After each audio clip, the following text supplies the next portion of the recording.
Welcome to Matrimonial Merger, the podcast where Ambry and Jesse, a husband and wife couple, share their insights and experiences on relationships, health, and wealth. With their expertise in business and as neuro-linguistic master practitioners, they provide valuable advice on overcoming challenges and achieving success. Join us for practical tips on navigating the intersection of personal and professional life. Welcome to the Matrimonial Merger podcast. Ambry, welcome back. Hello. Thank you for covering for me last week. Yeah, there was a lot going on last week. And you know, with that, I'm just excited that you and I are able to sit here back on our date night and have a shload of fun. It's going to be awesome. Yes, it is. And tonight we're going to be talking about, or today, whatever time you're listening to this episode, we're recording at night. I promise you'll get better at this. But right now we are talking about overcoming fear. And specifically overcoming fear that may have not even happened before, or maybe fear that has happened before. And it's now time to face your fear. Because here we are sitting. And resolve it, right? Like, yes. Yeah. Here we sit, few weeks before 2024. And 2024 is going to be a massive year. 2023 was huge for us, not just financially, but in growth and development. Mm-hmm. Like, I feel like the last 3 months of this year have just like crazy development. Yeah. And 2024 is going to be even better. So looking at it and saying, okay, what decisions are we going to make to propel us to that next level is sometimes can bring up some fear or some, like, I don't know, that's making me feel uncomfortable. And I'm excited to talk about ways you and I overcome fear in general. Okay, let's do it. So welcome to the show. And I want to talk about the first fear, right? It's fear of things you already know or perceive to know, right? An example, play baseball. Like fear through your filters, basically? Yeah, well, like, here's an example, right? I throw a baseball and I'm the pitcher, and all of a sudden the guy hits the ball and it comes flying at me, hits me in the face, and it like busts my face in. Now that didn't really happen, but I do know someone that happened too. And Yikes. the question is like, okay, after it's all said and done, you go to the hospital, you get your face fixed up a little bit, you recover. Are you going back on the mound to go throw the baseball? Or how about you have a very, very intensive labor, right? Are you going back and doing it again? Or maybe you made a decision where, and maybe it's not physical pain, but like financially made a decision that really put you out. Mm-hmm. And that opportunity is now coming again for you to make a similar decision. It's not the exact same, but what happens? Your filters jump up and you go, danger, right. Danger. We've been here before. It's the same filter as anyone jumping into an ice bath. Get the freak out of that thing. Do not get close to it, right? Why are you in this cold water? Why would you put yourself through this? And for me, I look at it and go, okay, how do we overcome that? And how do we get through some of these things? Because let's be honest, we've all lost money investing, right? When we first invested money, I remember we bought 4 shares of Tesla, and Tesla went down $20, and I sold and lost $80. Mm-hmm. And I was like, oh, I'll never invest in Tesla again. Now Tesla is like amazing, or it was the last time I looked at it. We've all been there, right? But how do you overcome those fears that have happened? How do you override those filters? If you're listening to this show, it's because you're a successful business owner or you're striving to become more successful. But guess what? Anytime you've experienced new success, it has brought new challenges. It's time for a change. Check out the Business Liberation System. It's the key to regaining focus and working on your business, not just in it. You see, as you experience more and more success, that success is bringing new things into your business that's taking away from your concentration, and it's costing you money. You're slowly going from CEO back to an employee, and don't let that catch you. It's time for you to recognize these things and get back on the track of becoming the CEO of your business so that you can work on it. Go to theemergecoaching.com and get on the fast track by joining the Business Liberation System. To get there even faster, click on the show notes and it will take you right to where you need to be. Success should bring freedom, not frustration. Let's get back to the episode.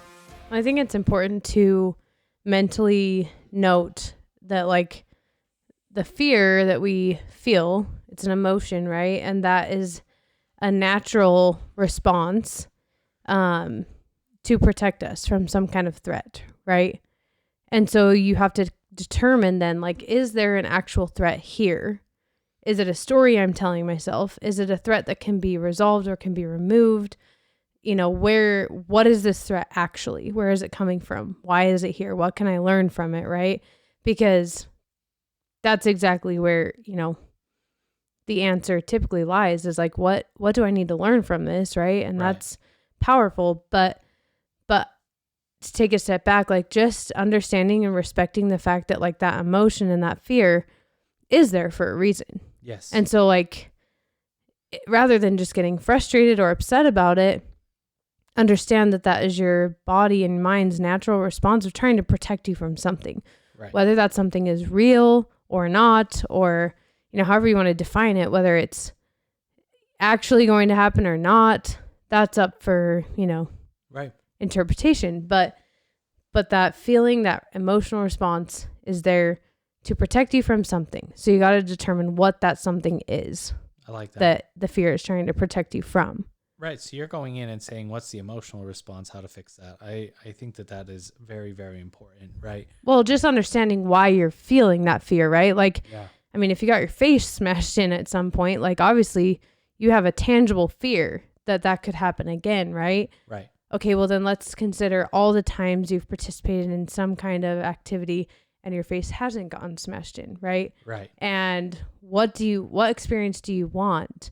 And whether or not you choose to participate in an activity again, at least not feeling that emotion of fear, right? Agreed. Yeah. And I think something important too is going back, and you alluded to this, but going back to that event and saying, what happened? What did I do to cause this? Right? Taking extreme ownership and saying, okay, I lost my $80 in Tesla. What did I do? Mm-hmm. Well, hindsight, Tesla went back up and went up, you know, and I would have made $100 had I just been patient and not gotten emotionally attached to the money. Mm-hmm. I didn't need that money. I just got nervous, right? Right. Because I was living in that moment, a very frugal mindset. And like, I didn't want to lose money, but I didn't want to like sit there and be poor. And so like, I had all this, like, I don't want motivation. Yeah. Now looking at it, it's like, if I didn't need that money, why would I have ever sold out in the first place? Right. Like, why wouldn't I just held on Left to it there and Exactly. Because like 4 shares at $250, I mean, we're at $1,000. And if that money isn't really needed to be touched, why the heck am I touching it? yeah. And it's because I was watching it every single day, right? Right. Watching And it go up and down. with an emotion of fear, right? Where it's Yes. like, okay, so what is in that particular situation? What is that fear protecting you from? Right. And for me, the fear of protecting was like, okay, I don't want to look stupid, right? I don't want to go home and say, Ambry, I lost $1,000 of our money, because at that time in our life, $1,000 was a lot of money, right? So for me to come home and say, hey, you know, I'm, you know, investing in myself. I'm trying to learn this stock market. I lost $1,000 and I'm sorry. Like, the fear of coming home and saying that at that time, keep in mind. So fear of like disappointment or rejection or something like Yes, that, right? And then yes. fear of just losing the money, right? Right, In well, general. and coming home and telling you, right? Yeah. And fearing that you would be mad, because like at that point in my life, all I ever want to do, and still to this day, all I ever want to do is impress you. And I want you to be like, wow, I love this guy. Like, he never ceases to amaze me. And that's like what I want. So then when there's these mistakes along the way, or I've learned or I've invested in the past, I would have made terrible decisions, right? Or done things that would have hurt you, all because of that protection of like, I want to be number one in Ambry's eyes. Like, And that's kind of mushy, but it's the truth.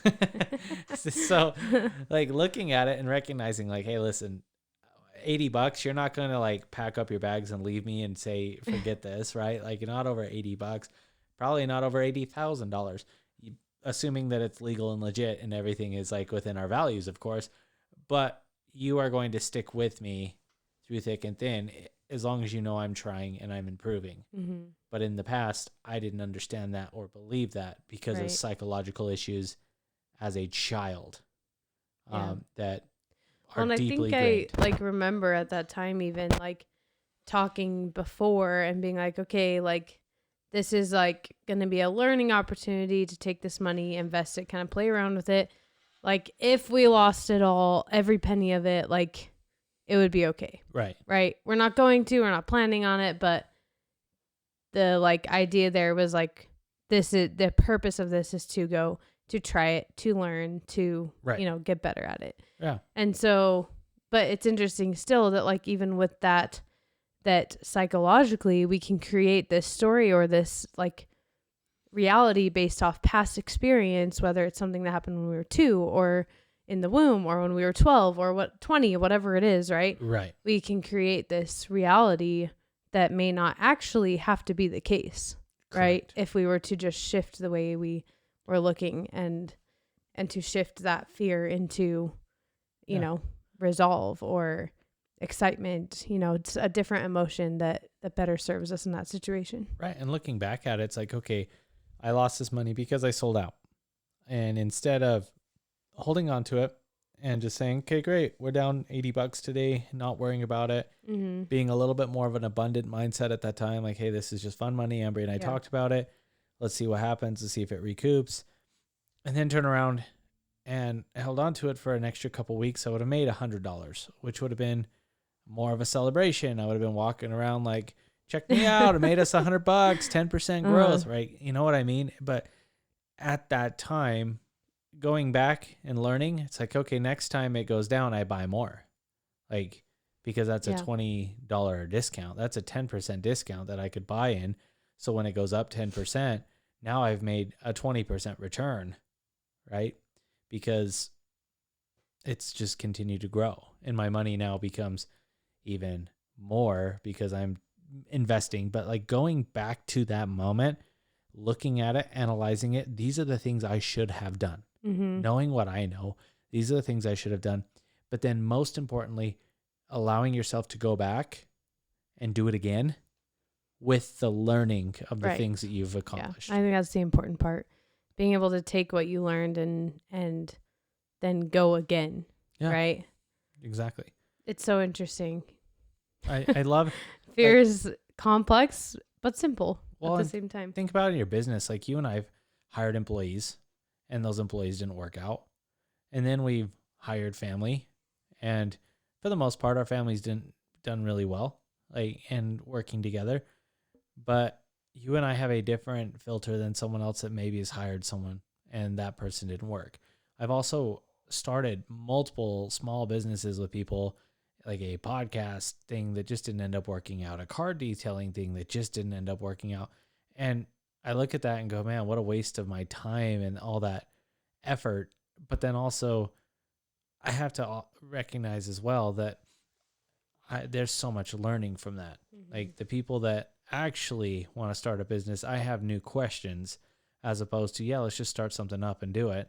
There's a lot more questions. There's a lot more opportunity for me to learn, which has in turn, helped increase our hiring capabilities with our business as well. So looking at everything as a learning experience and as an investment in yourself that you get better, but then challenging your filters and going back in that moment and saying, what am I supposed to learn from this? Because in my mind, there's no such thing as failure ever unless you yourself give up on it.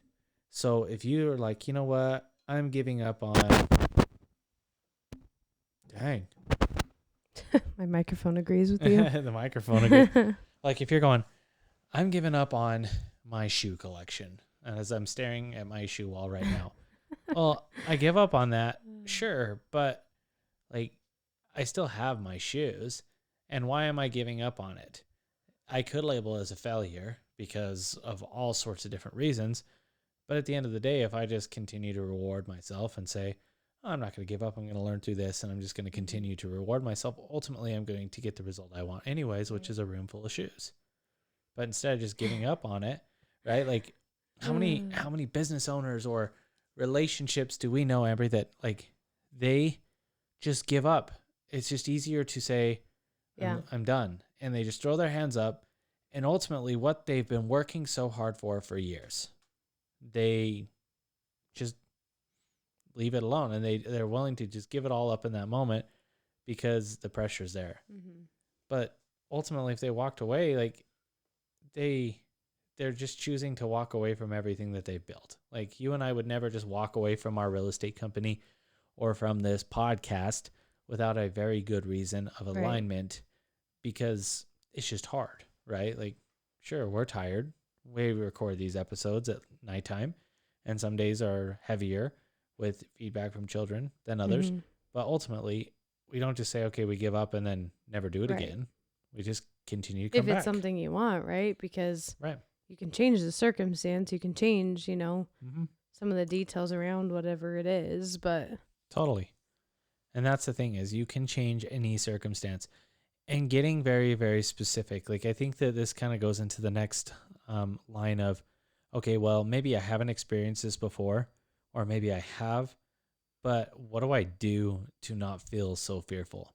Because you're always going to have that little shoulder devil that's like, hey, Ambry, are you sure? Yeah. Like what if this happens? Yeah, or what exactly. If, no matter how strong you are, like a great example is an NBA player. No matter how much they've practiced and learned to tune out the noise, sometimes there's that one person that just gets them on the sidelines, right? Well, how do you eliminate that for the most part? In my opinion, is you just get very, very specific with what you want and create it, and then work backwards. Right, and choose the emotion that you want instead attached to that, right? Whether it's a memory, an experience, a opportunity, a decision you're making, like what emotion do you want attached to that? Yeah.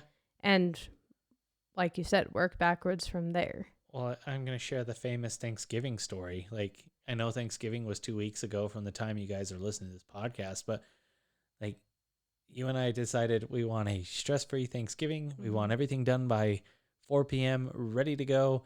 And what we did is we designed that. Okay, here's all the things we want to cook. We worked backwards. And the best part about it is at 3:45, it was all done. And while everyone else is coming in and trying to cook and do their thing, I go up and take a shower. And I like come down, sit on the couch, everyone else, and I'm not going to imply that they are stressed or anything. I don't really know, but everyone else is in the kitchen busy. Yeah. But like you and I had cooked like 6 meals, like 6 full-on meals for Thanksgiving, or dishes. Like 6. But like the turkey and some sides. For like 20 plus people. Uh-huh. And we had it all done, maybe 15 plus. I can't really remember. But anyways, to have it all done and not worry about it was super nice. It was exactly what we wanted. But at no point did I ever feel fearful that it wasn't going to happen. Right. Like, which was incredible. And so how many nice. times did we mess up the rolls? Like 3. Like 3 different times. But at no point. We kept like having yeast that wasn't proofing. Exactly. But at no point was I like, oh crap, we're not going to have this done. The entire time it was like plenty of time. Plenty of time. In fact, like I look at it, your sister said something like, oh, I don't know if like Thanksgiving can not be stressful. And you're like, on the contrary, this has been the best Thanksgiving ever. Like, and that's what it comes down to, is just getting very, very specific on what you want and then working backwards, knowing that every step you take will get you to that goal. Just like fitness. Like I shared this with you before the episode. It's like, you know that you'll finish the marathon if you keep walking. You know there will be an end to it. But during the marathon itself is when the emotional games start to play. Oh, are you sure you're going to get through this? You could quit. Like, I don't know. And ultimately, it's just that pushing through, knowing that every step you're taking is a step towards progression and making sure that you can measure it. Right. Love that. Which leads me to, a whole different subject, and maybe we should talk about this at another time. But I want you to consider for just a moment that if you did work backwards, is it following the acronym SMART, which is specific, measurable, obtainable, realistic, and has time bound to it? Mm-hmm. Are your goals the SMART goal, where you know exactly what it is? Dissecting Thanksgiving again, be done by 4:00. We have turkey, we have mac and cheese balls, we have all these different things. We're going to work back so that it's specific, it's measurable. We knew each day, here's the things we need to do to get it done. It was done. It was awesome. Yeah. Best experience ever. Easy. And your goals can be the exact same, Right. just working backwards. I think that's genius. And it really does come down to just knowing what you want, knowing the experience that you want to have, and then creating it from the moment backwards. Yeah. Knowing how you want it to feel. Since we're using on Thanksgiving, knowing the experience you want to have. Okay, so then what do I need to do to make that happen? Right. And, There can be no fear there. Exactly. It's so specific. It's so intentional Mm-hmm. that you have no choice but to replace any fear with confidence and resolve and excitement and wonder. Yeah. There was a small 3-minute window or less where during Thanksgiving, everyone's in the kitchen and I started to feel really, really crowded and frustrated. My first primary emotion was frustration. This is not what I designed. I was very, I could feel my blood start to boil, but I was like, hold on. I designed it. Yeah. I designed it so I don't feel this way. Well, what's cool And about so- that is that you knew Yeah. what it would take to create the outcome that you wanted. So once again, at the minute everyone came into the kitchen and was ready to do the last minute prep on their dishes, right? Because we're hosting at our house, so they're having to bring food to our house and Right. either reheat it or, finish it. There's, that's just part of the process sometimes. But the minute that all began, you were done. Mm-hmm. So you literally could walk away, go take a shower, take care of yourself, breathe, chill for a minute, I threw one of those little and stress have things you got the for my experience birthday. that you wanted. Yeah. The little stress soaps in the corner. I got Jesse's they're like shower bombs. Yes. They're eucalyptus. sort of like bath bomb, but for a shower, and it just it's essential oil, basically. Anyways, I remember throwing that in there and I was just stress free Yeah. on Thanksgiving. Yeah. Best birthday Thanksgiving day ever.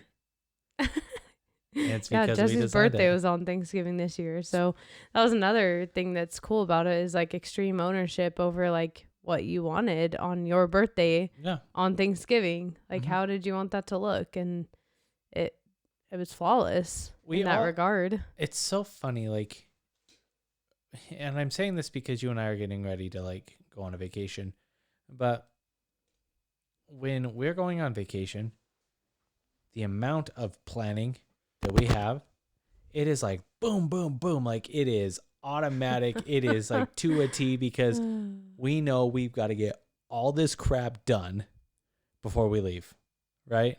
We know for us, we got to have our bags packed. We got to have passports ready. We've got to have the house clean. We've got to have bathrooms, everything ready to go, feeling optimal as we leave the door. And it's so funny that every time this happens, you and I get hyper focused on a plan and say, this is what we need to do in order to get out the door. And we always do it. But why aren't we doing that every single day? Taking that type of time to actually achieve those goals every single day. Imagine if you were giving the same hyper focus to the outcome that you wanted as if it was the same focus of you going on a vacation and getting everything done. It's a good question. Just picture that for a moment. It would be amazing, right? And it's why are we so motivated? Well, we want to go on this vacation. We're motivated. We're excited to go. And the reason why we're excited to go is because it's everything we ever wanted, right? We booked it. It's something new and exciting. Well, shouldn't your goal be that way? Imagine if every day it was a vacation because you were working towards the very outcome you wanted that just spoke with you. And that's where it gets very fun and fascinating to consider. But with that being said, I just want to recap our episode tonight of, if it's something of the past, go back and challenge that. Go back in that moment, ask yourself, what did you need to learn from it? What could you have experienced differently? If you could go back in time, what would you change? And then take that feedback and say, this is my learning, and try it again. Give yourself permission to go back and try it again, because it will change. And then if it's something you haven't experienced or something that you're working towards, get so freaking specific, and then make sure that it's, once again, measurable, obtainable, right? You can go in and record it, and then it's also time bound. And if you can do those things and make it a SMART goal, you're going to be very, very excited and not feeling fear, because every day is going to be steps closer to the goal that you have in mind and the outcome that you truly desire. Absolutely. So with that being said, just want to say thank you so much for listening to this episode. Yes, thank you for being here. We absolutely appreciate you and love to hear from you. So please leave us a comment of the show, reach out to us. And if you have any questions, we're more than happy to make a specific show for your questions. But I hope you have a wonderful day, and we'll be with you next week. Thank you for tuning in to the Matrimonial Merger podcast. We hope you enjoyed this episode and found it informative and entertaining. If you did, we would love it if you could share this podcast with your friends and family who might also be interested in topics related to marriage and relationships. And if you have a few minutes, please consider leaving us a review on your favorite podcast platform. Your feedback helps us improve the show and reach more listeners like you. Thanks again for listening to the Matrimonial Merger. We'll be back soon with another episode.